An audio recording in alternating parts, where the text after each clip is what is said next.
അതിലിനി പിന്നെ കൃത്യമായ നടപടി എടുക്കേണ്ടത് പോലീസാണ്. പോലീസ് എന്താണ് അത് ഡിലേ ചെയ്യുന്നത് എന്നുള്ളത് മനസ്സിലാവുന്നില്ല. കാരണം ഒരു നാടിൻ്റെ സമാധാനം ഉറപ്പിക്കേണ്ട ഉത്തരവാദിത്തമുള്ള ആളുകളാണ് പോലീസ്.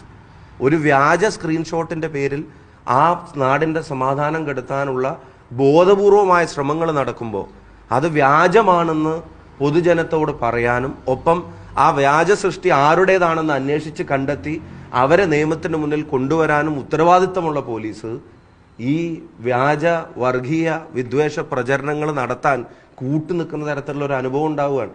പല തവണ ഞങ്ങൾ SP-യോട് സംസാരിച്ചു, ഞങ്ങളുടെ നേതാക്കന്മാർ അവരെ പോയി കണ്ടു, ഞാൻ നേരിട്ട് സംസാരിച്ചു.